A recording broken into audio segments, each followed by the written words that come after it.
CIS250 data stream. Okay, so we're back, and so we just showed how we can show a description and a price by using SQL to bring back those two fields. So so the select statement, again, that's part of the SQL language. So here we have show coffee data, and so we look at show coffee data.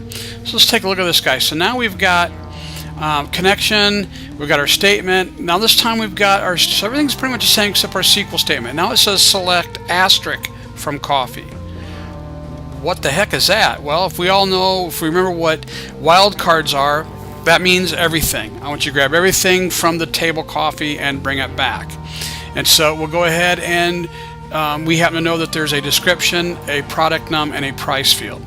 And it will go ahead, and when we look at our result, after we run our query, it'll put all those into the result, and while we have a next statement, we'll be able to then do a printf and print those guys out in the same manner as we did before. So when we run it, there we can see that we have our Bolivia dark, and there's the item number, and there's the price. So now we can see all of the data that basically needs to go there. You will notice now this time that since product num is a specific number, we're telling it that we want 5 characters and 2F. This just says take up 10 spaces. Let's take up 10 spaces, and then this is going to take up 5, and now it will be right aligned properly, if you remember that from the chapter in the book. Okay, so if we go back to the book, so the select statement, again, a very, very powerful statement. We're able to select all or partial records or multiple fields, I should say. All the fields or multiple fields or just one field, and basically display it. So now, let's say we're looking for specific items this time. So I only want to, again, I talked about a movie database. I only bring back those movies that have a running time of 120 minutes or less, and the rating is PG or G, bring those back. That's now called a restricted query, because it's only going to show those records that fall in that, basically when that particular item is true. We're going to use what's called a where clause that's built into the SQL statement.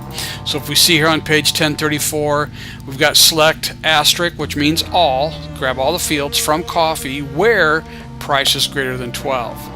So we got greater than, less than, greater than equal to, less than equal to, or not equal to. So a less than and a greater than sign together is a not equal. So now we can say select all the fields from the coffee table where description is equal to Joe's special blend. Okay.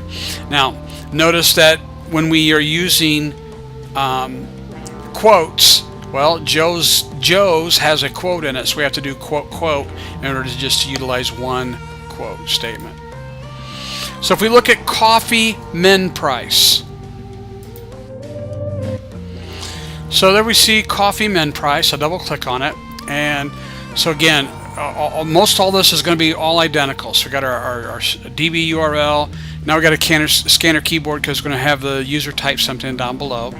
And I got my try. We got our connection. We've got our statement, and then we build our SQL statement. We're saying select all asterisk from coffee where price is greater than or equal to double dot toString min price. What is min price? Well, that's basically what we are typing up above. Okay, so min price is a string. I'm sorry, it's a double. We're converting it to a string, and then we say result. We run that query, and then while we have results, now this time we're not going to get back all the records. We're only going to get back records that are true, where the price is greater than or equal to the price we type in. Okay. So, run this guy. It comes up and says, what's the minimum price? I'm going to go ahead and say $9. Hit the enter key. And if we look, we can see all of these prices are greater than or equal to $9. Okay. So where statement, very powerful, allows us to only restrict the query, restrict what's brought back. And so it's a restrictive query. Okay, so back to the book.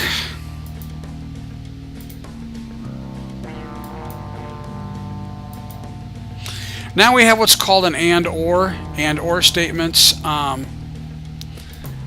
If we look over here on page 1039, I can say select all the fields from the coffee table where description is not like decaf, meaning the like statement says it's like this, meaning it's going to start with that, or it's going to be equal to that.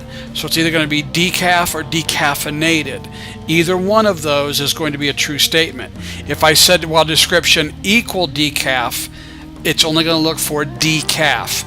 If I use the word like, that says like decaf, meaning it could start with decaf or it could just be the word decaf by itself.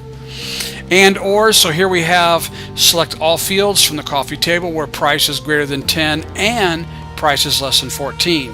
That means it's going to look for those records where it's greater than 10 and at the same time it's less than 14. So if those two are true, it will display that particular field. We could use an or. Description like dark or prodnum like 16. So again, we're using the word like. That means it's going to find words that have dark or darker or darking. It doesn't matter as long as it starts with dark, and the product starts with the 16. So it's like 16. Okay, so pretty cool. And then what that would bring back is this list right here: Bolivian dark, Brazilian dark, American dark. Notice this one says Central American medium. But it also has 16 as a product name. So with the or statement, one of those has to be true in order for it to display.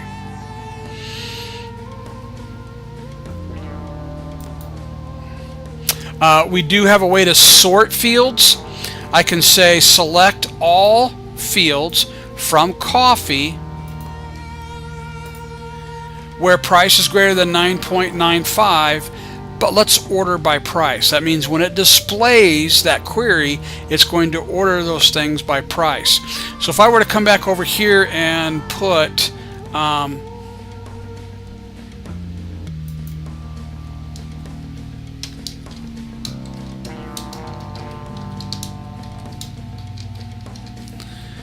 so now I have order by price in there, and if I save this guy and I run it, I'm going to enter $9 again,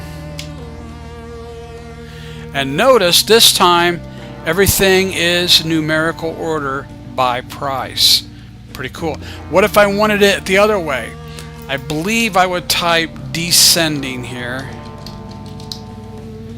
Let's see if I'm correct. I can't remember, but $9, and it doesn't. There's a way to put descending. I have to figure out what that is. Anyways, so we can do reverse alphabetical order in that particular case. Now, this is where we get into the good stuff, meaning, okay, I've got data, I've got things going on, I want to be able to, if I order this many of that coffee, what's going to be my total price? So, there I've got average, I've got sum, I've got min, max, count. Now, if you're familiar at all with Excel, you're going to see a lot of these different functions that are in Excel that are also in SQL. So, if we go to Coffee Math,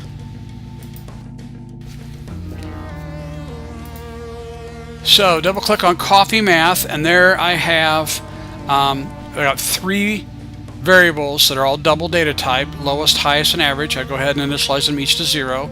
There's my DB URL. There's my connection. There's my statement. And then I've got string min statement, max, and average. So I've got a select statement that says min price from coffee, max price for coffee, and average price for coffee. Then I say result, and I go ahead and execute that.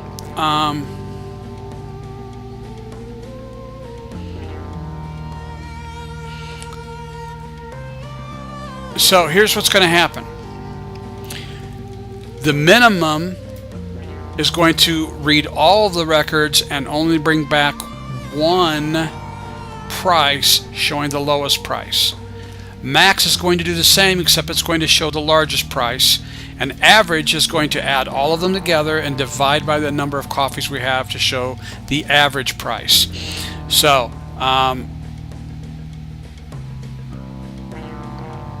so here I've got if min.result. So here's minimum. We've got our min statement. Our lowest is equal to get double, and here get highest. So anyways, we're going to basically grab the lowest, we're going to grab the highest, we're going to grab the average, and then display them in these printf statements. So I run it, and there our lowest price is $6.85. Highest price is $18.45. The average price for all the coffees we have is $10.16. Okay.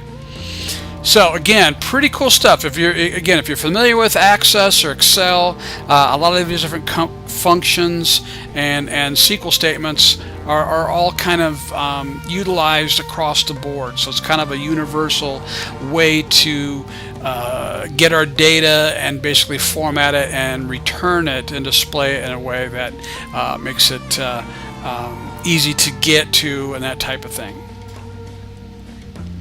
Okay.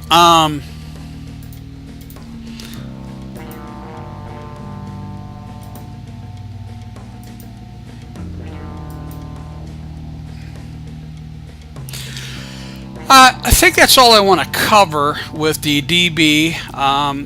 They go in here where they can insert a record, and we can delete a record, and we can do all that sort of thing. I just kind of wanted to get you introduced to databases at this point and how we can utilize them in Java. So let me go ahead and we'll break here, and when we come back we will basically get into the data structures book. It talks about stacks and queues and some of the different features there as well.